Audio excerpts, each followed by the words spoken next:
Ya, setelah sekian banyak pengungkapan dan juga penangkapan kasus judi online, upaya apa lagi yang perlu dilakukan dan bagaimana kemudian untuk menyikapi dan mengatasi adanya backing dan juga gembong dari kasus kejahatan judi online? Kita akan membahasnya pemirsa malam hari ini bersama dengan sejumlah narasumber. Saya akan perkenalkan satu persatu.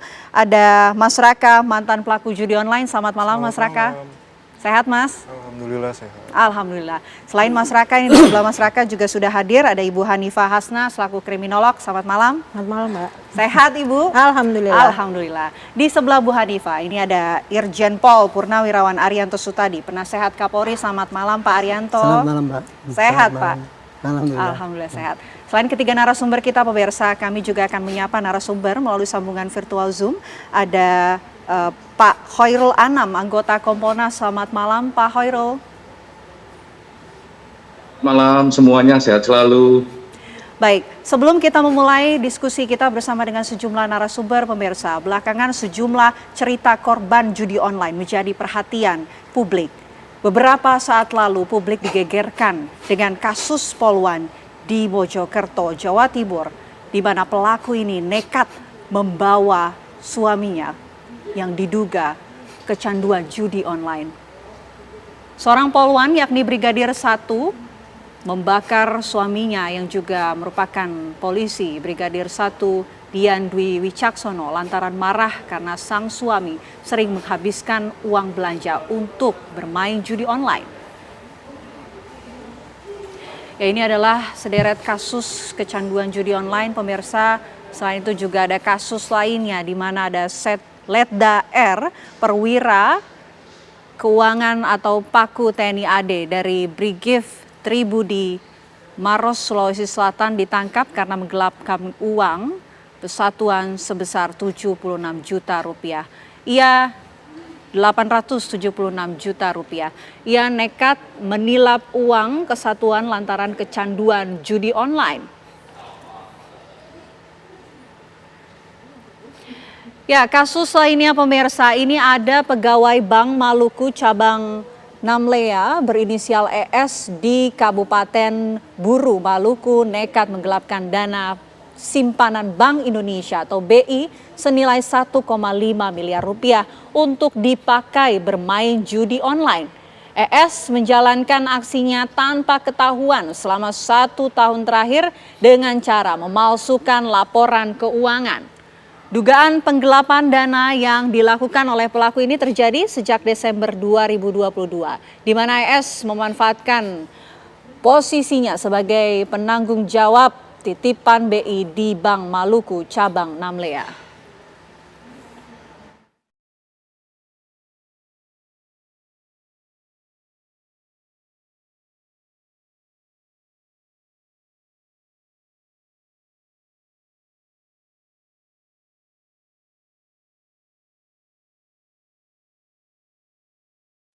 Ya, kita akan mulai diskusi kita. Mungkin pertama saya mau mengawali untuk mendengarkan cerita dari Mas Raka selaku mantan pelaku judi online. Mas Raka, ini sejak tahun berapa kemudian Mas Raka mulai bermain judi online, Mas? Saya mulai itu awal tahun 2023. Awalnya tuh saya dari promosi-promosi di media sosial. Terus saya ditawarin sama teman juga. Nah, yang paling kuat itu emang ditawarin sama teman. Oke. Ini kan ditawarin ya, Mas. Cara kerja dari judi online-nya sebetulnya seperti apa sih, Mas? Cara kerja itu kita jadi deposit uang ke sana. Kita main game. Sebenarnya kayak main game biasa. Oke. Kayak main game, cuman dia menghasilkan. Jadi perbedaan antara game biasa apa, Mas? Kalau dari game online yang dimainkan oleh Mas Raka? Perbedaannya tuh kita pakai uang, itu aja bedanya. Oke, baik. Apa yang kemudian membuat Mas Raka kemudian tertarik bermain selama kurang lebih 1 tahun begitu? Karena sempat menang. Awalnya emang kemenangan yang saya dapat tuh kemenangan, makanya saya tertarik untuk muter uang lagi. Oke. Karena saya masukin uang, saya deposit uang itu, saya menang sekitar 10 kali lipat awal. 10 kali lipat, iya. berapa nilainya? Awalnya saya masukin uang 7 juta dan saya menang 70 juta. Makanya saya tertarik untuk masukin lebih dan lebih. Oke. Tapi setelah untung tadi itu sampai 70 juta, bagaimana selanjutnya Mas Raka? Rugi. Rugi? Iya, saya cuma dapat kesempatan 2 kali rugi dan ambruk. Kan rugi nih Mas, Iya. apa yang Mas Raka lakukan selanjutnya? Saya nyari nyari uang lagi, nyari tambahan uang untuk saya mulai lagi gitu kan dari awal. Karena saya masih berpikir bahwa mungkin setelah ini saya menang. Oke, dengan cara apa Mas mencari tambahan uangnya? Saya pinjam keluarga, saya jual aset, saya gadaikan rumah. Jual rumah juga, Iya. secara total nilainya berapa Mas? Total keseluruhan kerugian saya Ya, 300. 300 juta rupiah. Iya. Oke. Kalau Mas Raka pada saat itu bekerja Mas? Kerja, saya finance. Pekerja finance. Iya. Lantas dengan kemudian mencari banyak pinjaman, begitu menjual rumah, pekerjaan sehari-hari Mas Raka seperti apa Mas? Pekerjaan lancar, cuman saya sempat juga pakai uang kantor gitu. Pakai uang kantor untuk ngelakuin itu. Pakai uang kantor. Iya. Berapa Mas? Sekitar 20. 20 juta. Iya. Sempat diperkarakan Mas Raka? Enggak, karena saya lama di sana dan saya terus terang ke mereka kondisi saya dan mereka prihatin, akhirnya dijadikan hutang. Oke. Mas, ini Anda kemudian mengambil kerugian dari pinjol kah? Enggak. Enggak. Dari mana Mas? Saya dagang. Dagang. Oke. Kalau selain kemudian jual-jual rumah begitu, mencari pinjaman, pinjamannya didapatkan dari mana Mas? Dari keluarga. Dari keluarga keluarga. dan teman-teman. Kalau keluarga responnya seperti apa setelah Mas Raka ini minta untuk meminjam uang?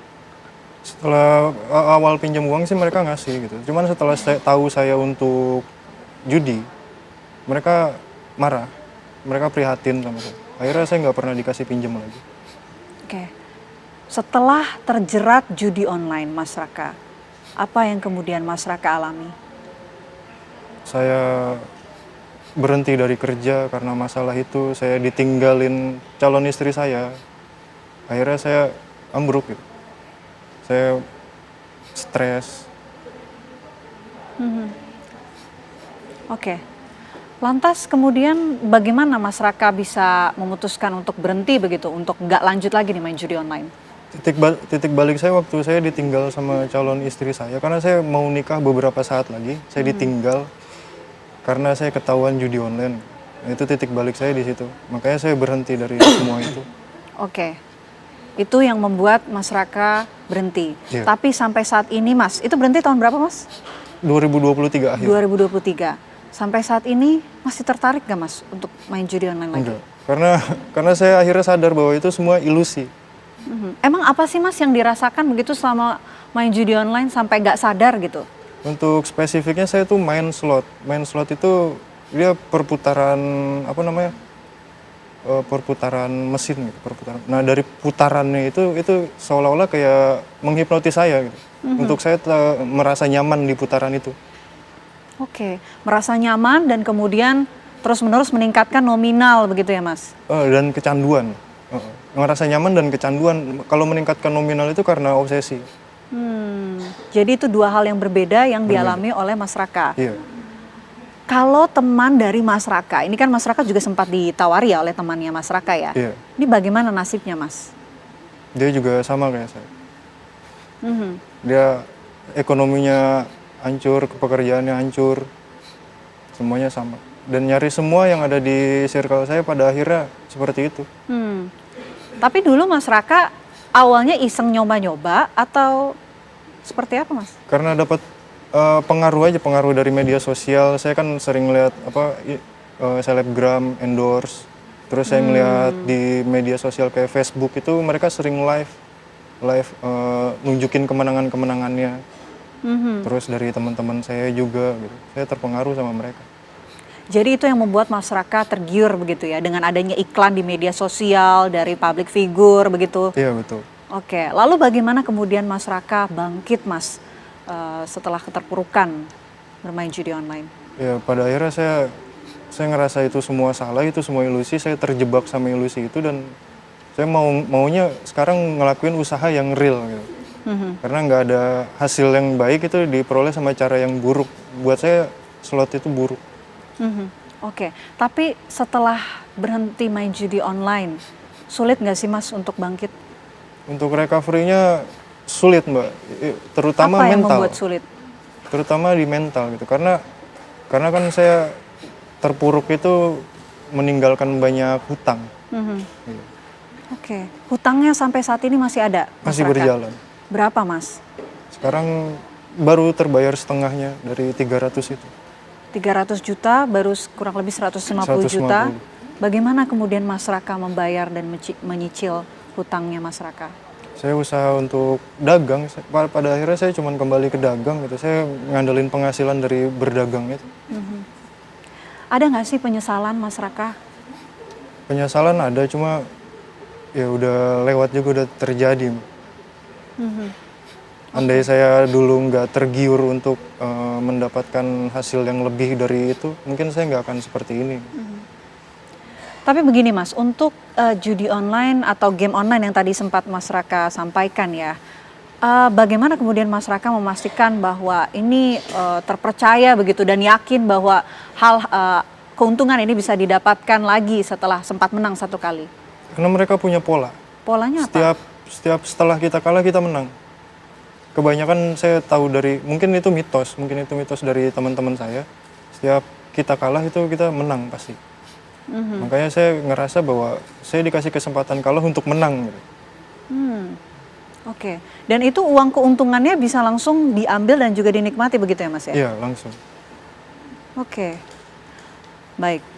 Itu dari Mas Raka. Sekarang saya mau ke Bu Hanifa ya. Bu Hanifa, mendengar cerita dari Mas Raka, salah satu mantan pelaku judi online yang sudah berhenti saat ini, dan mungkin banyak cerita-cerita lainnya. Apa sih yang sebetulnya membuat masyarakat masih terjerat dengan adanya judi online? Padahal sudah ketahuan begitu, ini hanya membuat terjerat sesaat saja begitu. Ya, baik, sebetulnya sudah dijelaskan sama Mas Raka ya, bahwa pertama itu karena ada kemudahan dalam berinternet. Terus semua orang mengakses, semua orang diiming-imingi, jadi agresif sekali itu iklannya gitu. Ketika iklan itu agresif, terus menunjukkan kehidupan yang hedon, siapa yang nggak kepengen? Ya, akhirnya mereka mengikuti itu.